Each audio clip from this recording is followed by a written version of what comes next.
Hey everyone, just coming to you with this public service announcement. If you haven't heard about Anchor, it is the easiest way to make a podcast. So let me explain. First and foremost, it's free to do so. You don't got to come out of your pocket. There's creation tools that allow you to record and edit your podcast right from your phone or computer. Anchor will distribute your podcast for you, so it can be heard on Spotify, Apple Podcasts, and a whole bunch of others platforms. You can make money from your podcast with no minimum listenership. That's why I got on it. It's everything you need to make a podcast in one place. Download the free Anchor app or go to anchor.fm to get started. All right, peace.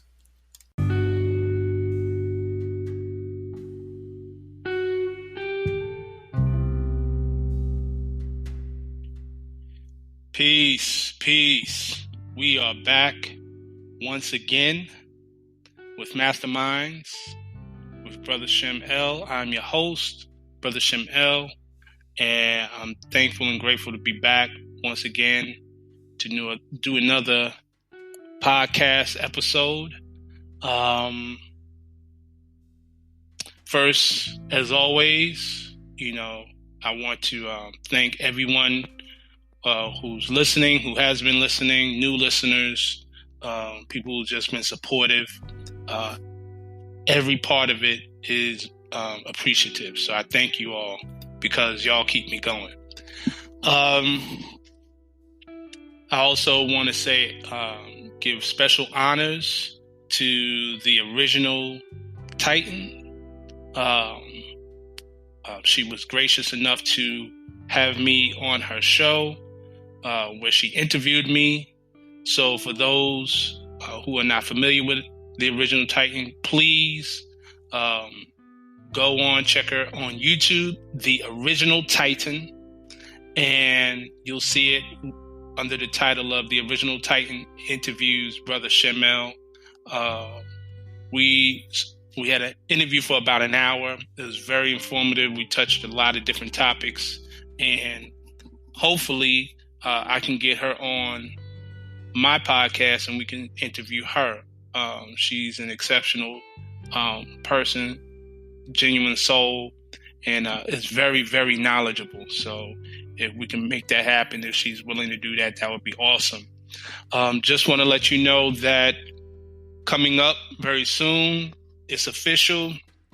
I will be having an interview with none other than the extraordinary accomplished scholar, Dr. Jose Pimenta Bay. We're scheduled to do our interview on May 20th.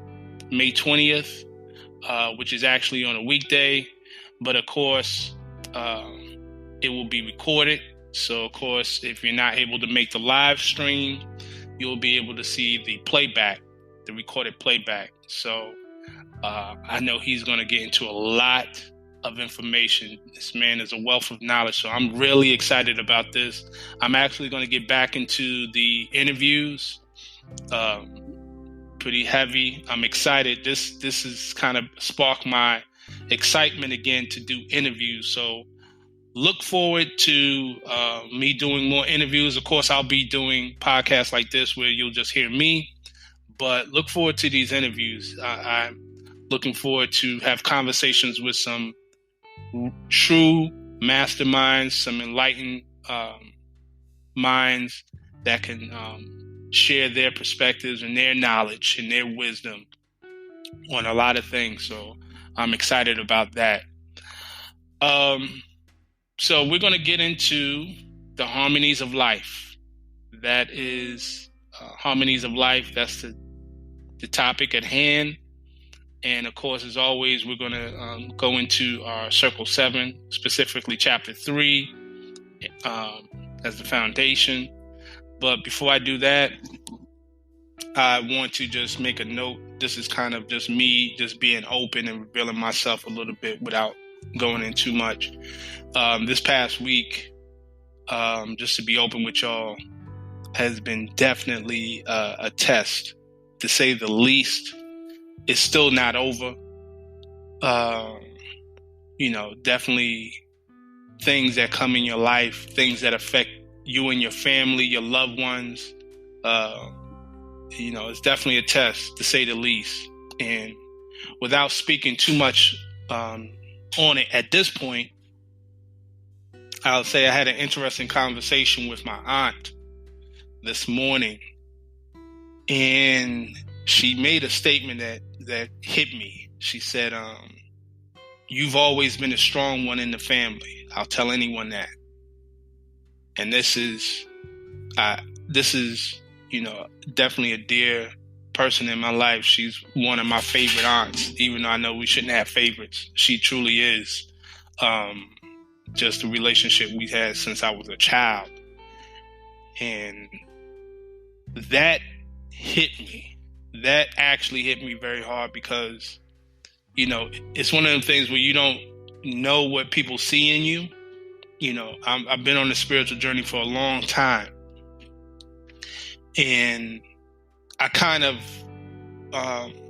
have restricted, if you will, this type of conversation to people who are in similar situations, understandably, because everybody doesn't understand you.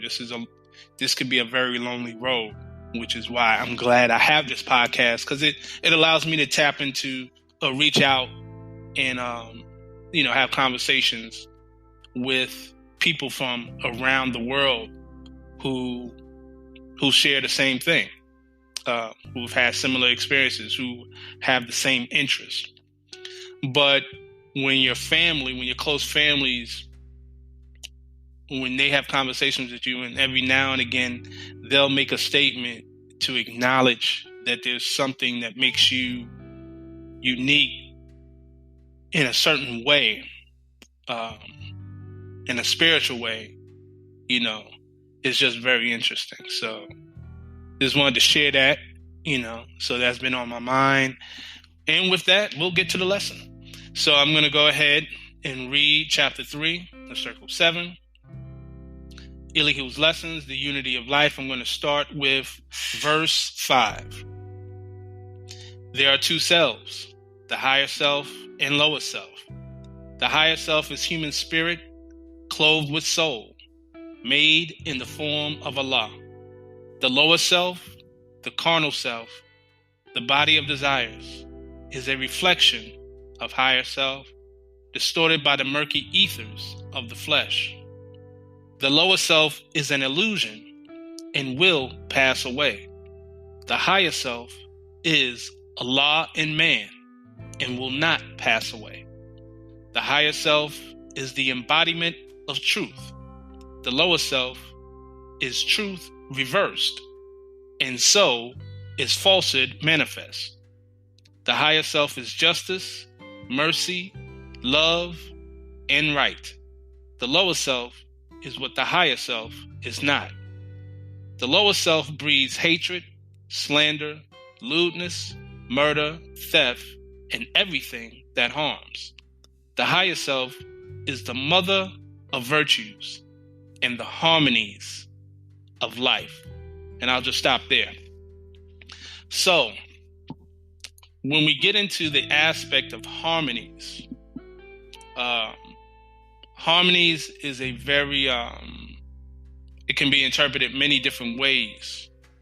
And so what I like to do is first address certain things in reference to harmonies. And I think it's important that we do that.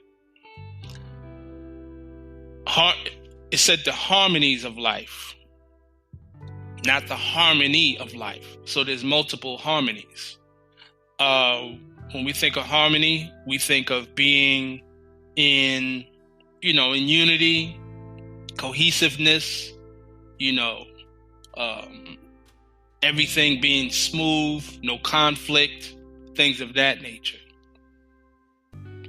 So I want to first kind of touch on that topic first, and then expound on the harmonies as a plural.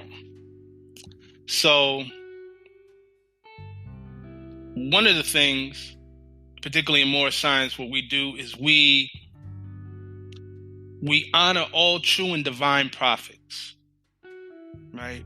And you have the liberty at this point for your own learning and your own comprehension to interpret that word and define it however you wish it to be. In Moor science, the question is asked, what is a prophet? And the answer is given is, a prophet is a thought of Allah manifested in flesh. But, people have different definitions of the word prophet.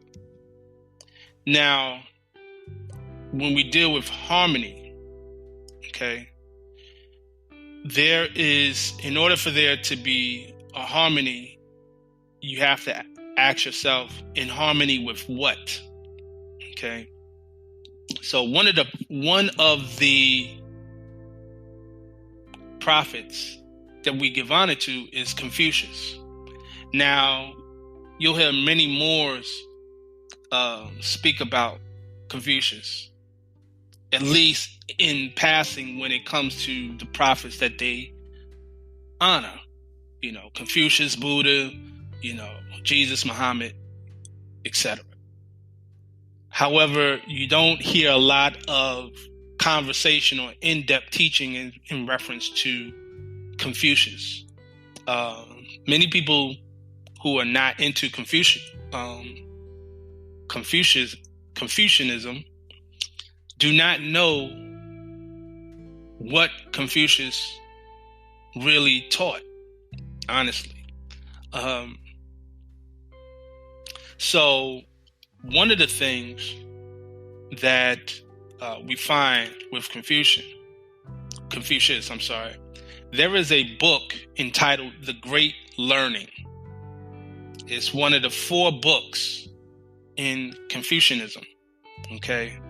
And when we talk about the 4 books, you have what's called the 4 books and 5 classics, which are the particularly the primary group of texts in Confucianism that was written before 300 BC.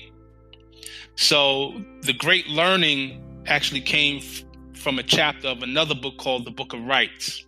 Okay, the Book of Rites, which is part of the 5 classics. And the Great Learning was actually written after the death of Confucius. But nonetheless, the ideas are fundamental Confucianism. So it's kind of like it would be the equivalent of, I guess, the Book of Revelations in the Bible, even though the Book of Revelations was written after the supposed crucifixion of Jesus. It's still considered to be a fundamental text of Christianity, to give you the kind of the context. So one of the things that the Great Learning teaches about, it goes into depth about something called Tao. And the Tao which is spelled either Tao or Dao. And there's actually a whole religion or a spiritual system from the Tao entitled Taoism. Now, Tao was very expansive, and we don't have a lot of time to get all into the Tao because it's a very deep subject. But the Tao is a word for way, the way of, and it also can be interpreted as truth, which gives more insight, because we're all bound by one cord. It gives more insight to the statement in the Bible, in the New Testament, where Jesus says, I am the way, the truth, and the light. No one can get to the Father except by me, right? So the way and the truth and the light, the way and the truth in in Confucianism, in Chinese, that would be, in the Chinese language, that would be Tao. So when you're talking about Tao, you're talking about that way, you're talking about a path. In Islam, they say Sabil, the path or the way. Sabil Allah, right? In Surat al-Mustaqim, Surat in Surat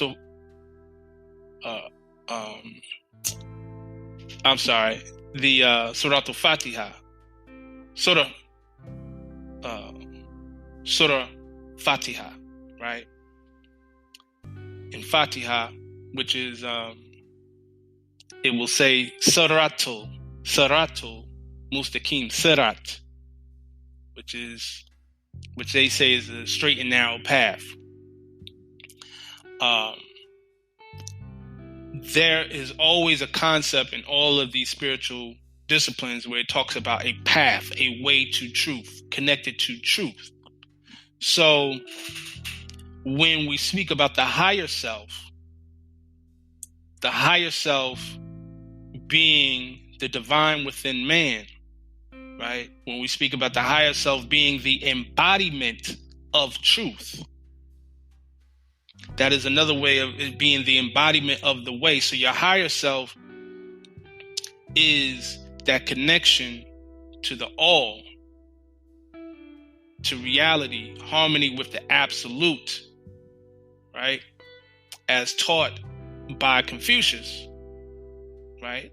And the absolute, the all, that would be, who Muslims would call Allah, and many different names for the causeless cause and the rootless root from which all things have grown. But understand that harmony with the way, the great Tao, is something that, improves the lives of people, right? It is the root by which you can respect people. And also, the Tao is not only spoken about in Confucianism, it's also a Buddhist concept as well. Buddhism, Zen, of course, as I mentioned, Taoism. There is actually a whole way of life called Taoism. Okay. And there's a book that I would encourage everyone to get. That book is called Awaken Healing Light of the Tao by Mantak Chia. There's actually ways you can actually access it online. But I would encourage everyone to go and purchase the book if at all possible. It's a very powerful book. And I'm studying Taoism, the spiritual side of Taoism now, in connection with my study of Qigong. And it basically has expanded my comprehension of Moor science. And I give honors to my teacher, Sheikh Corbett Bay, for that. But I wanted to just go into that aspect and just expound on that. The aspect when you say I am, that goes back into I am the way. I am the great I am, right? That is an affirmation. And those, I have a episode that I did a whole dedication called Asiatic Affirmations, which speaks about the I am affirmation, the power of the I am affirmation.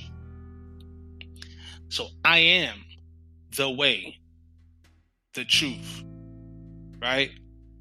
And the question is asked in the Moor's questionnaire, what is truth? Truth is aught. What is aught? Aught is Allah. Can truth change? Truth cannot change or pass away. What other name do we give to truth? Holy breath, right? So, many masters, many adepts who are familiar with the concept, and we'll go more into this, but I want to touch on it in reference to the concept of the 1, the 3, and the 7. And you've heard me speak on that before, and I will continue to speak on it because that really opens up the door to comprehending a lot of things of life. You're dealing with a mathematical, numerical formula, if you will, by which all things came about and how things work. And if you know that, and if you're in tune with that, you can actually open yourself to those higher realms that will, awaken your higher self, so to speak. And when I say awaken the higher self is never sleep. It's just we are not in tune with the higher self. We have succumbed to this lower self, this matrix, this three-dimensional body, and through the mind has in our fallen state has recognized that as the true being, as opposed to recognizing the higher self as the true being. So we just have to get back into the consciousness of the higher self. But that said, there's a teaching in reference to that many adepts speak on, as I mentioned, of the 1, the 3, and the 7. Before the worlds were formed, all things were one. And when we talk about the worlds, we can tie that back into Kabbalah. Again, you can go back and refer back to my series on Kabbalah and the 4 worlds. So all things were one. So you're dealing with one, just that spirit. Okay? And that spirit is universal breath, or holy breath. So if we go into chapter 1, that goes back to chapter 1, and I'm just going to read certain parts of chapter 1. Of course, I have to read the beginning in the creation and fall of man, where it says, time never was when man was not. In life of man at any time began, a time would come when it would end. The thoughts of Allah cannot be circumscribed. No finite man can comprehend things infinite. All finite things are subject unto change. All finite things will cease to be, because there was a time when they were not. The bodies and the souls of men are finite things, and they will change. Yea, from the finite point of view, the time will come when they will be no more. But man himself is not the body nor the soul. He is a spirit and a part of Allah.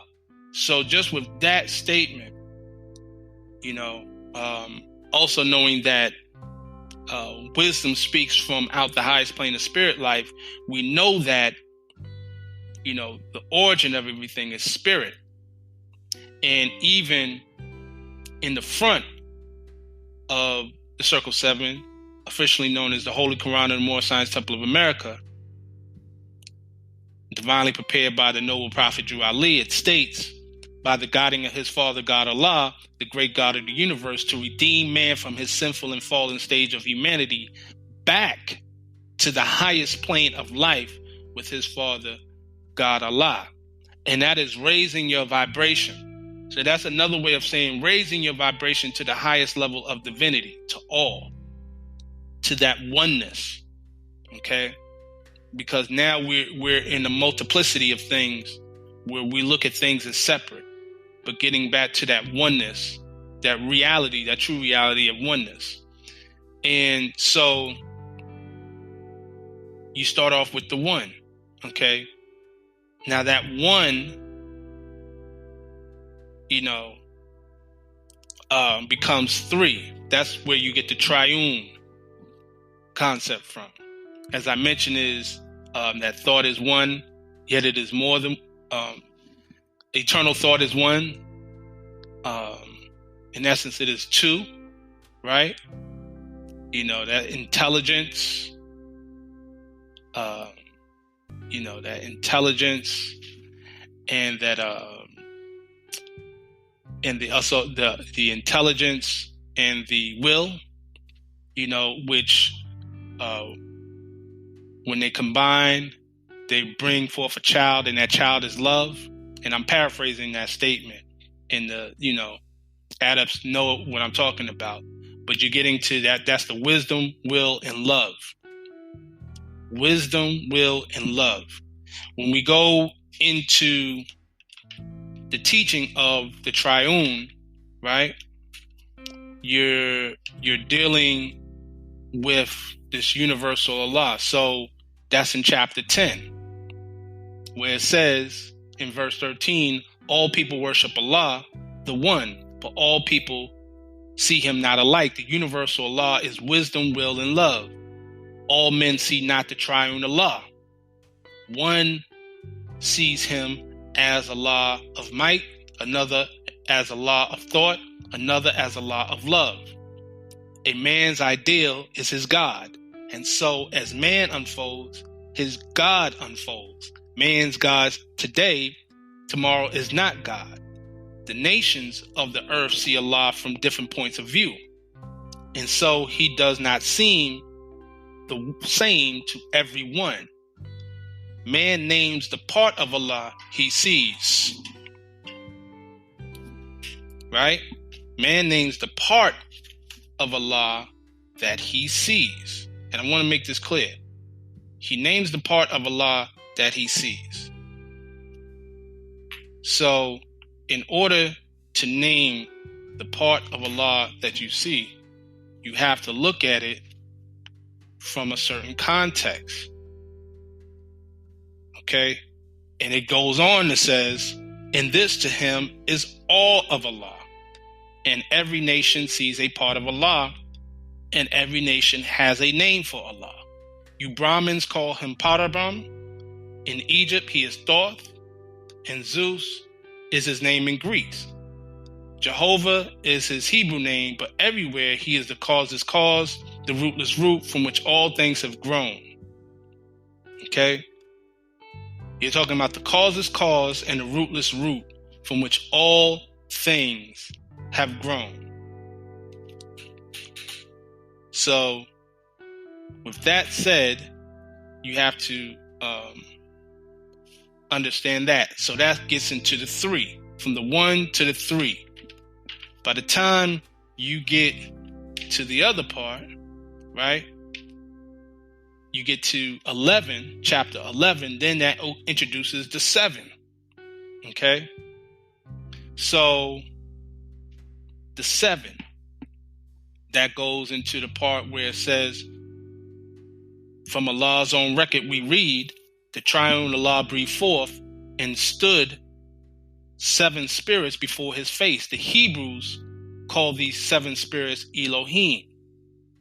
And these are they who, in their boundless power, created everything that is or was. These spirits of the triune Allah moved on the face of boundless space, and 7 ethers were, and every ether had its form of life. These forms of life were but the thought of Allah, clothed in the substance of their planes. Right? And we talked about this, dealing with 7 ether planes. Okay? So, that's the 1, that's the 3, and that's the 7. Right? The question is asked, who is Elohim?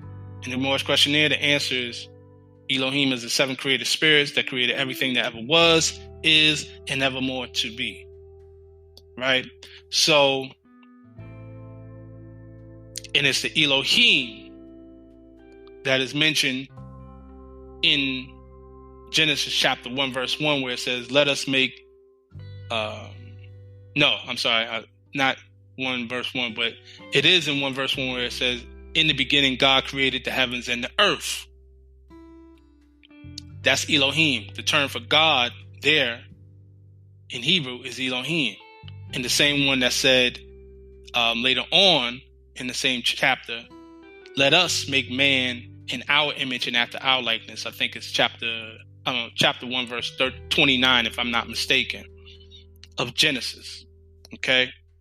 So we're made in the image of Elohim. And in essence, we can understand of how, to a large degree, we are Elohim. Right? Because in the book of Psalms, chapter 82 verse 6, it states, I say ye are gods and children of the Most High. And that word is Elohim. So we're getting from the 1, the 2, the 7, and we're going to expound more into that in the latter half.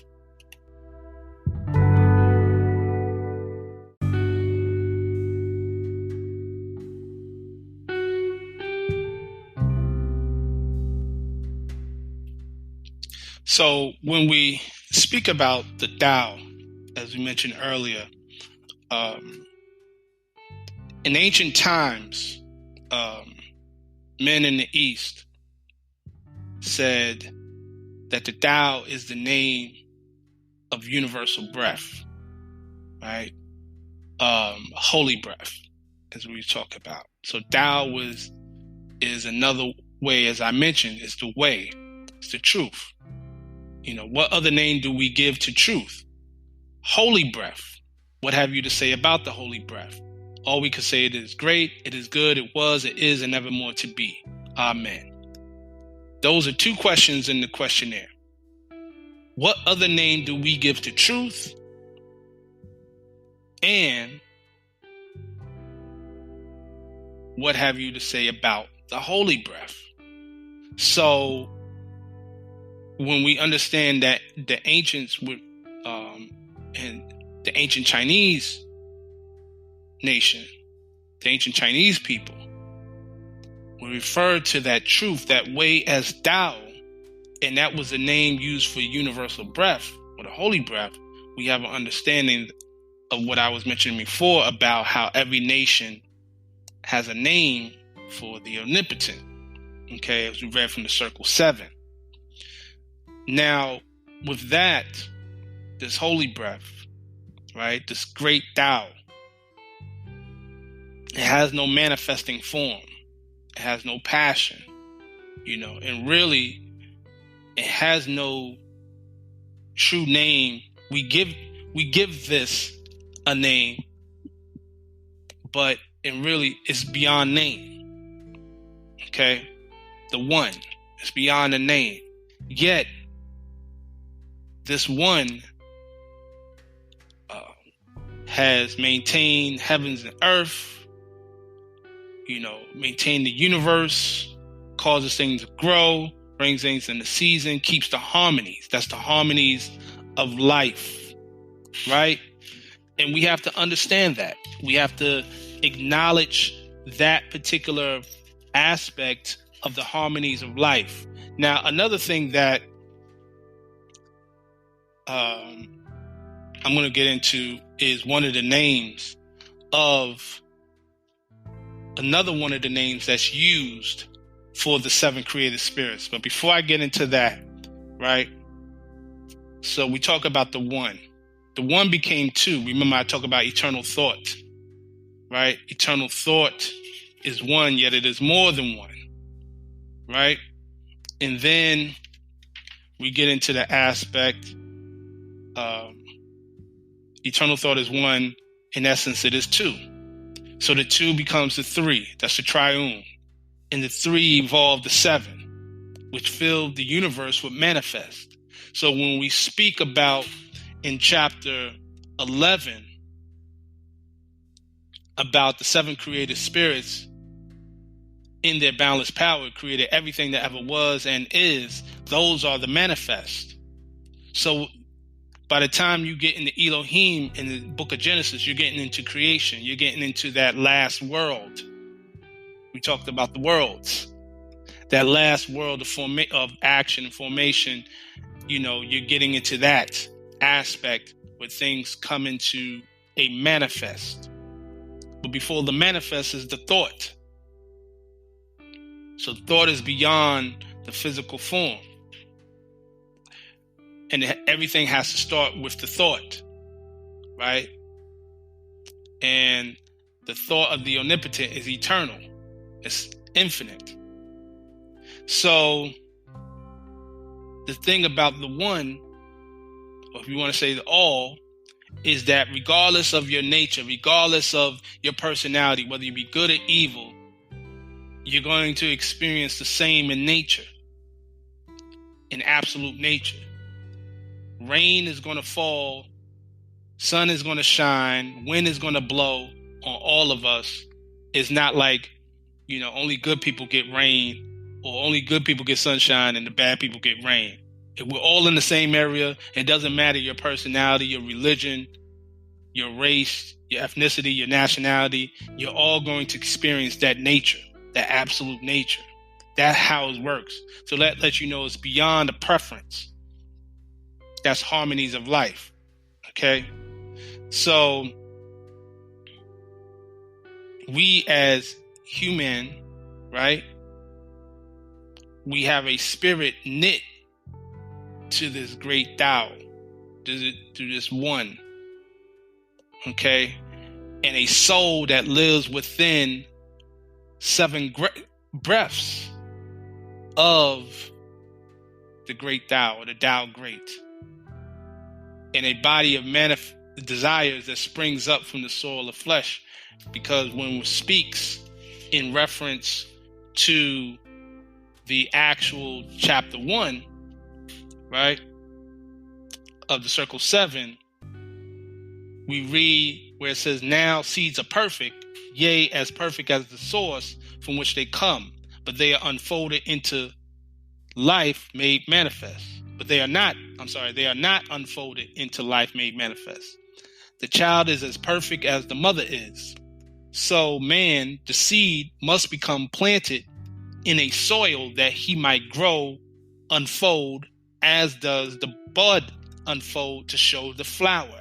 The human seed that came forth from the heart of Allah was full ordained to be the Lord of the plane of soul and of the plane of things made manifest. So Allah, the husbandman of everything that is, threw forth that human seed into the soil of soul. It grew apace, and man became a living soul. And he became the Lord of all the kingdom of the soul. Right? So we have to understand that soil of soul, right? And from the soil of soul, you also have the body of desires that springs up from the soil of flesh, right? And the soil of flesh manifests, that fleshly body, that body of desires manifests within the plane of things made manifest. So that's the 3 great planes: the plane of manifest, the plane of soul, and the spirit plane, right? But even with that, you have 7 ether planes, okay? What they would call in the Quran of Mecca the 7 heavens, okay? So we have to have a clear concept of how this thing works on a spiritual realm. Now, one of the names that are used when it comes to the actual term of the 7 created spirits is known as, that the adepts know about, is Septonate, right?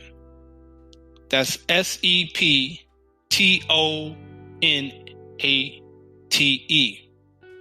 okay? Which would be basically the concept of those 7 created spirits. Now, and it's when you read up, if you look up the term septonate, you'll find that it's a word that is used in music, and it's a series of 7 tones ranging from the 5th below the keynote to the 4th above, right? So you're talking about a tonal system. And if you know anything about music, you know that there are 7 major keys. There's the A, B, C, D, E, F, G. Those are the 7 tones, right? So you have that in context, but that's 7 tones is where you get your do, re, mi. I forget how, I know I've spoken and taught about it before, and it's in my book. But the do, re, mi scale, which is do, re, mi, fa, sol, la, ti, right? That's what they call. And that is basically the scale that you learn in music. So I want to just go into this. Sept means 7, like septagon. Even the name September, even though we call it the 9th month of the year, Sept means 7. So it originally was the 7th month, right? Which lets you know there was 2 other months added into that year to make it the 9th month. But that's a whole nother story when we talk about time. So Sept means 7. Tonate is tone. And a tone is a note. You can take the word tone, Tone, change the letters around, and you get the word note. So that tone and that note is a vibration, right? So even when in chapter 1, everything goes back to chapter 1, where you speak about the plane of soul is but the ether of the spirit plane vibrating not so fast and in a slower rhythm. In the slower rhythm of this plane, the essence of life are manifest. You're dealing with vibration, tone, and you're dealing with rhythm. That's music. That's harmonies of life. So this ties back to the harmonies of life. So on one end, in one aspect, you have harmony being the cohesiveness, being agreeable, being in agreement with all nature, not trying to do harm, as being in your higher self. And in the other aspect, you have music. That's why the proper music can heal you. The improper music can kill you, right? It gets back into the Om frequency, the F sharp, vibration, certain sound bowls and things of that nature. You can actually tune in. Even further than that, when you deal with the Septonate, each of those creative spirits is vibrating on a certain frequency, a certain tone. So there are masters who are able to vibrate on the tone of that specific frequency, and on a lower scale, people would say, well, I'm going to focus and pray to send my prayers to the Archangel Michael or Archangel Gabriel or Raphael, right? Because another term that is used, as I mentioned in my book, Who is Elohim, for the 7 created spirits is the archangels, right? Now, what are archangels? Archangels are angels of high rank. Although there are beings similar to archangels found in various spiritual systems, such as the Ennead of ancient Kemet, the word archangel is often associated with the Abrahamic religions. That's Judaism, Christianity, and Islam. And the earliest mention of the 7 archangels is in the book of Enoch. Okay? And specifically in the book of Enoch, in the 20th chapter of the book of Enoch, it gives the names and the functions of the 7 archangels, also called the Watchers, where it states the following. It says, and these are the names of the holy angels who watch. Uriel, one of the holy angels who is over the world and over Tartarus. Raphael, one of the holy angels who is over the spirits of men. Raguel, one of the holy angels who takes vengeance on the world of the Luminaries. Michael, one of the holy angels, to wit, he that is set over the best part of mankind and over chaos. Sorakael, one of the holy angels who is set over the spirits who sin in the spirit. Gabriel, one of the holy angels who is over paradise and the serpents and the cherubim. Remiel, one of the holy angels whom God set over those who rise. right? So, the names, they disagree. Many different systems disagree on the names and the functions of the 7 angels, but the concept of the 7 archangels, those 7 created spirits, remain the same. Now, you have some masters who are able to focus on the energy so much so that they almost become the embodiment of that. So they'll tell you, oh yeah, I am Michael. I am the Archangel Michael. I am the Archangel Gabriel and all this stuff. And they'll go into that because they became one with that frequency, one with that tone, the Septonate. They vibrated and became one with that. You catch what I'm saying? When you lock your energy into that, you can do that. And there's, various techniques. Of course, meditation is a part of that. But I'm just going over this just to speak on, the fact that this is a very real thing and give you context as to what that is, right? Because all of this is from within. All of these things are basically expressions from what is already within you, okay? You are the creators. You create your own heaven and hell. You create this whole world, in fact, this whole matrix from the aspect of thought, which is a deeper level of teaching. But what I wanted to get into in specifics of the concept of this is kind of just letting it be known in reference to that teaching. There was a question some time ago that a brother asked me in reference to speaking about the Septonate and who is Elohim. In my book, I speak about what's known as the 7 sisters, which is basically Pleiades.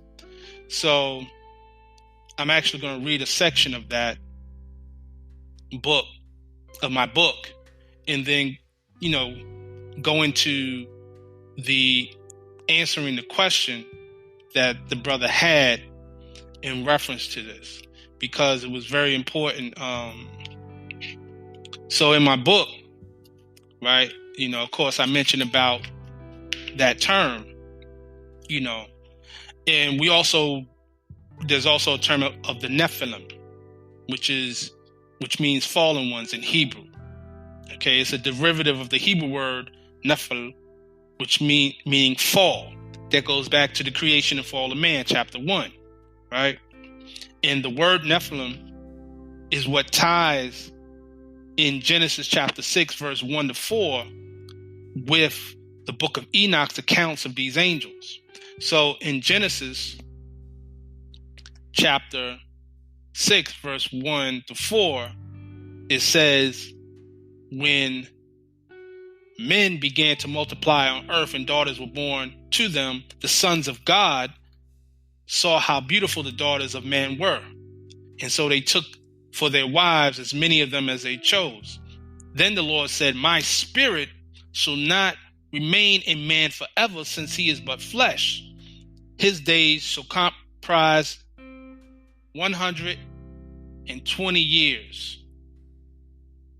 At that time, the Nephilim appeared on earth, as well as later, after the sons of God had intercourse with the daughters of men who bore them sons. They were hearers of old, the men of renown. Now, the term for sons of God is Bene Elohim. Okay? So, remember, I spoke about luminaries. Okay? And in the 7 celestial luminaries are connected to the angels of the 7 assemblies known as the churches, the 7 churches. In the book of Revelations, chapter 1, verse 20, where it says, the mystery of the 7 stars, which thou sawest in my right hand, and the 7 golden candlesticks. The 7 stars are the angels of the 7 churches, and the 7 candlesticks which thou sawest are the 7 churches. So it should be noticed that there exists a 7-star constellation called Pleiades. In astronomy, the Pleiades, or 7 sisters, is an open star cluster in the constellation of Taurus. And we spoke about Taurus before. That's also mentioned, expounded in my book, How Many Days Are in the Circle, right? So it's one of the nearest star clusters to Earth. Pleiades is the cluster most visible to the naked eye in the night sky. And in the Bible, Pleiades is mentioned 3 times, and always in conjunction with Orion. And you can look that up for your own reference. That is in Amos, in the book of Amos, chapter 5, verse 8, the book of Job, chapter 9, verse 9, and the book of Job, chapter 38, verse 31.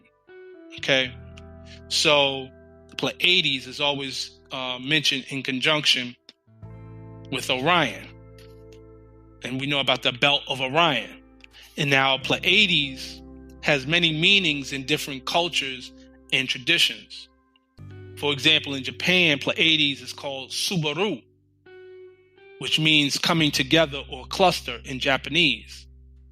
And Subaru happens to be the name of the car manufacturer, whose logo consists of 6 stars representing 5 stars that merged into one.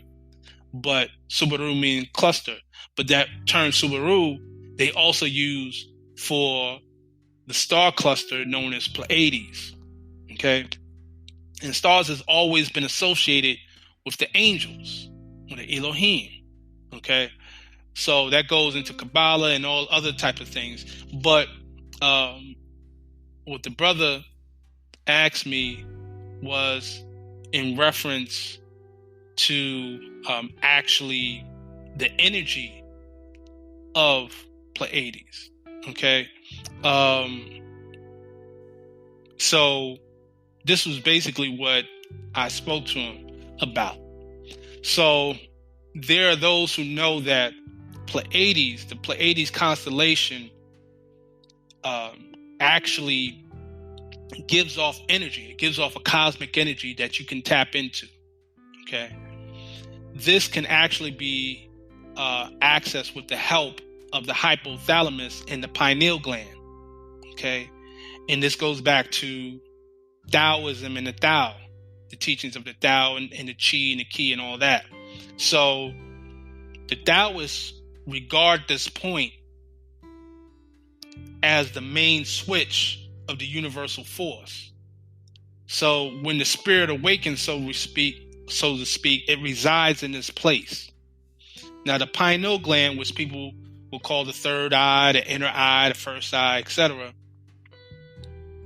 acts as the positive, or some people will say the male charge, and the hypothalamus acts as the negative charge, or some people will say the female charge. So this is your yang and your yin, right?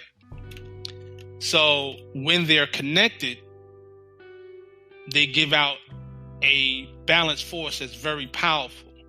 So by focusing on the center and visualizing the this actual star constellation, you can access the constellation energies that emanates from the crown chakra as a ray of light. So this is something that actually is done. It's not easy to do. It takes serious concentration and meditation and visualization techniques. But that was actually a question that was asked of me. And so I'm sharing it because that was the answer that I gave. So why do I say all this, and how does that tie into the harmonies of life? From a cosmic standpoint, there are energies and vibrations out there that we have the ability to access, to raise ourselves, to become one with our higher self, because that's the ultimate goal. It's not about, boasting of superior understanding and, trying to be deep or anything of that nature. It's just something that we can use for each of us to better our own lives, to raise our vibrations and truly be one with the divine. At the end of the day, that's what Moor science talks about, all throughout the Circle 7, being one with Allah, right? In chapter, and to refer back to chapter 1, because that is the master chapter in this text. It says that man cannot die. The spirit man is one with Allah. And while Allah lives, man cannot die. When man has conquered every foe upon the plane of soul, the seed will have full opened out, will have unfolded in the holy breath. The garb of soul will then have served its purpose well, and man will need it nevermore, and it will pass and be no more, and man will then attain unto the blessedness of perfectedness and at one with Allah, right? By the time you get to chapter 2, it also speaks about it, but it speaks about it in this context. It says, starting in verse 25, it says, this age will comprehend but little of the works of purity and love, but not a word is lost. For in the book of Allah's remembrance, a registry is made of every thought and word and deed. And when the world is ready to receive, lo, Allah will send a messenger to open the book and copy from its sacred pages all the messages of purity and love. Then every man of earth will read the words of life in language of his native land, and men will see the light and walk in the light and be the light. And man again will be at one with Allah. So all throughout the Circle 7, it speaks about this text, this concept, this precept of being one with Allah, right? No man live unto himself, for every living thing is bound by cords to every other living thing. Blessed are the pure in heart, for they will love and not the man love in return. They will not do to other men what they would not have other men do unto them. That's the golden rule that ties back to Confucianism, right? Which is also taught by Jesus. Do unto others as you have them do unto you. That's being in harmony. That's being in harmony, right? Purity paves the way for love. Blessed are the pure in heart, for they will love and not demand love in return. Your love for another is not based on what they do for you or do to you. And that ties back to my last episode where I talked about divine love, love divine. We have to acknowledge that. We have to be aware of that. That in order for us to be in harmony, truly be in harmony, it's not about the next person. It's not about whether they did this for you or they're going to do this to you or whether they like you. The pure in heart love and do not demand love in return. It's about the purification of the heart, purification of the soul. It's about being one with Allah. If you're truly about being one with Allah, if you're truly about Allah, then you have to open your heart to the door of love. And love is not conditional. It's not based on a condition. It's not based on this person did this to me, and so I don't really love them. So with that concludes our lesson or our conversation in reference to the harmonies of life. And I hope each and every one of you were able to get something out of it. Again, I thank each and every one of you for listening to this. And until next time, peace and love.